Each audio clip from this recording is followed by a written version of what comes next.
Today I'm going to be watching this video. It's called "This is what you should not do in Poland." So yeah, interested to see what sort of things you shouldn't do in Poland. Tell me if you agree with the things in this video. Tell me if there's anything else that you shouldn't do in Poland that's not in this list as well. Yeah, let's check this out. When you say you're gonna do something, do it. Boom! Cześć ludzie! What's up people? Hola Vigos Dad here. Welcome to another episode. I see all these YouTubers making videos about what not to do in Poland. Don't make these mistakes in Poland. I'm actually happy that they're making those videos because at the end of the day, what we want is to showcase Poland and to make sure that more people out there can see the beautiful country that Poland is and the great people the Polish people are. But when I think about the things that you should not do in Poland, I think we need to go deeper. So come with me and let's see what are the real things that you should not do in Poland.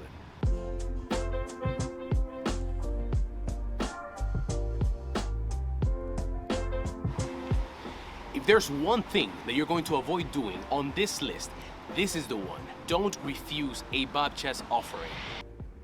Polish people are very well known for their hospitality. They are incredible hosts. They're welcoming and they love to share their things with people, especially things that have been crafted and a lot of time has been put into it.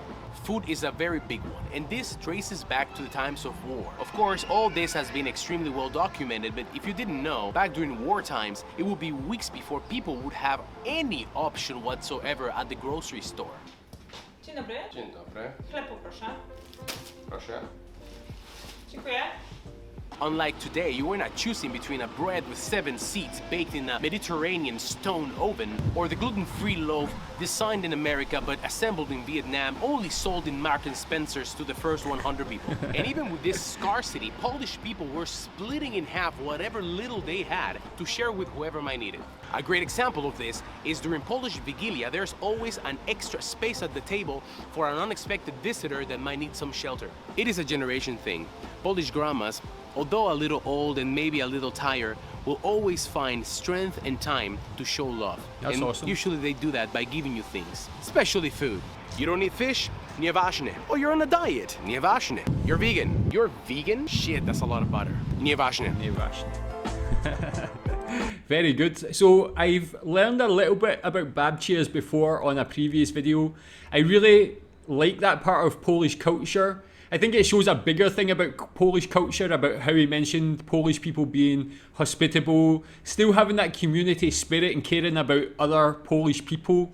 I think being from the UK, I believe we used to have that decades ago, but these days people are just more for themselves. They don't really have that community spirit, and I think it's something that's really missing from the country.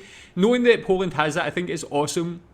Babcias in particular, the fact that they'll always want to feed people, feed the guests, feed the visitors, I think it's just awesome. What's the best thing you've ever been offered by a babcia?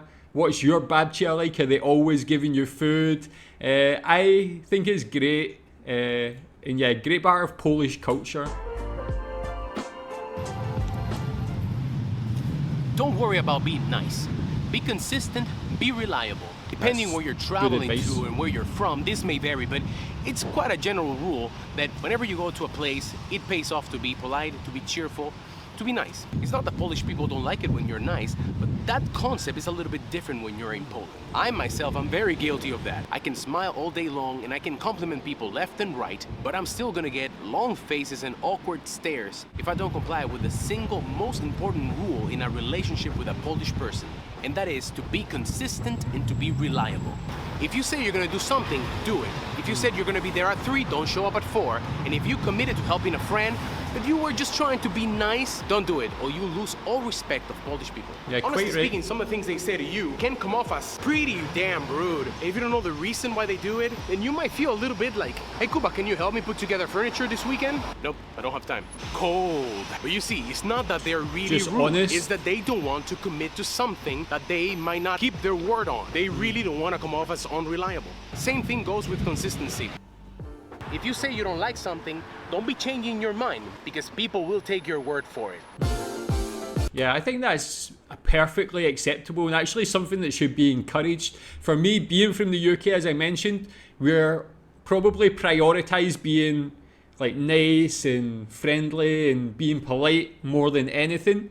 But being consistent, being reliable, in my opinion, are better traits. They should be prioritized more. For me, there's nothing worse than someone who promises to do something and then doesn't follow through. That's one of the worst things you can do, really. So the fact that being consistent and being reliable is such an important part of the Polish personality, I think that's a great trait. Tell me if that's true for you. Tell me if you prioritize being nice above those things. Maybe some people in Poland are different, but I think it's good.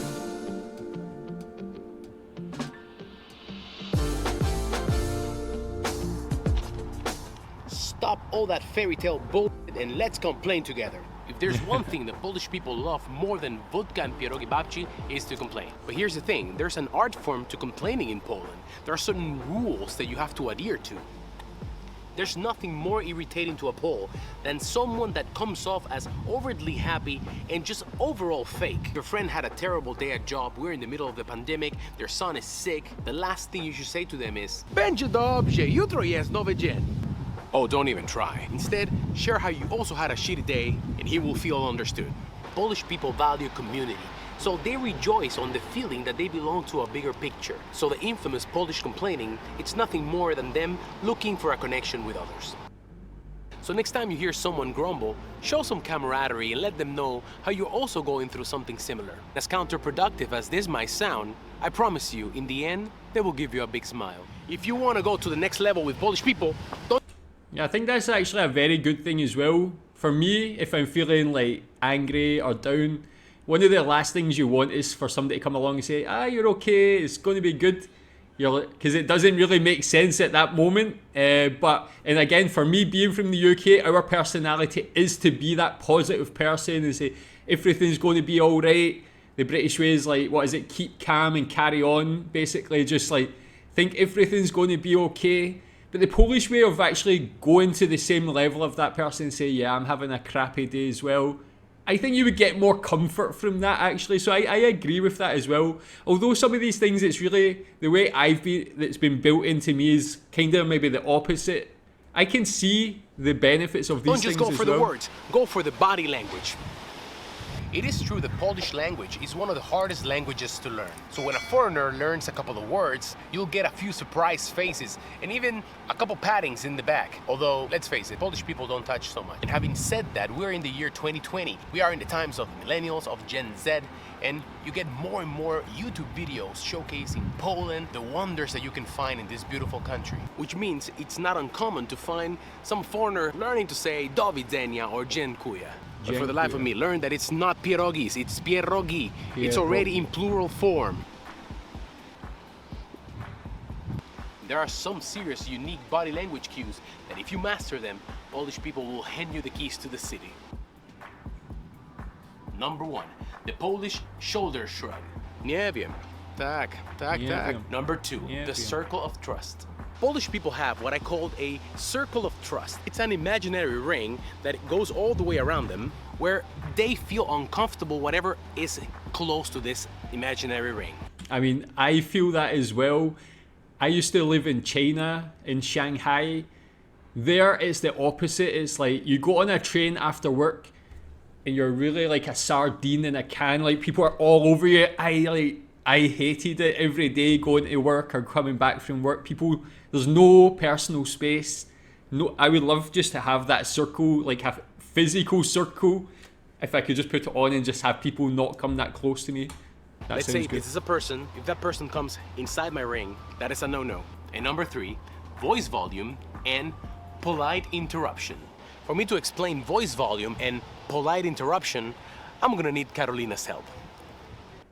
Okay guys, so like I said, I need her help to clarify this particular Polish body language trait. We're talking about volume of voice and what I call polite interruption, okay? So for example, Polish people speak loud. Not as Dominican, we yell. Is that true? You guys are, for example, in a public transportation, Oh, yes. and you're there on the phone. Hello, mama, słyszysz mnie? Yeah. Exactly. Why does that happen? Why does it happen that Yeah. we're loud? I don't think anyone has the answer to this question. Okay, so for example, if a foreigner that is going to start incorporating some of that Polishness, what should I do? Like, for example, to me it's very hard to speak when people are listening to me, so I'm like, I'll call you later. I think it's more important that in a group that you learn to deal with the interruption. That takes us to the second part, which is polite interruption. Polish people interrupt I love how you called it polite. each other. I call it polite because they don't mean, you guys don't mean to interrupt people, as in like rude, like shut up. It's more like we are speaking in a group of people here, and all of a sudden, It's someone just interjections, right? interjection. Interjection, So, yeah, that's a good Like one. what I'm doing now to you. There you go. So learn that one. Tell me if you do those, The if you final thing identify is, with those. think like a Pole, not like a tourist. It's so common to hear tourists say, Poland is so cheap, everything is so affordable, the food is delicious. What an amazing nature. And all of that is true. But Polish people know this, and this is my particular opinion. And they're not gonna say anything because they are very humble people, but there's a lot more to being Polish. There's a lot more to Poland. And frankly, there's a lot more things that probably you should not do in Poland than what I can cover in one video. But if you wanna get closer to the beautiful group of human beings that Polish people are, I think it's important that you start thinking like a Pole. When you go over to visit, get off the beaten path, explore the villages, talk to the local people. They love meeting foreigners. Because at the end of the day, long gone are the days where societies remain closed. Polish people want to explore the world. Polish people want the world to explore them. So come on over and enjoy the pleasures of Poland. Boom! That's all, guys. That's the end of the episode. I hope you enjoyed it. I'm gonna ask... Okay, I'll leave the link to his video in the description. Go follow his channel. He seems like a good guy. Very entertaining. I would love to go to Poland. I live in Malaysia now, so I don't live in the UK anymore. If I lived in the UK, I think it would be a lot easier to go to Poland. It's just a quick flight.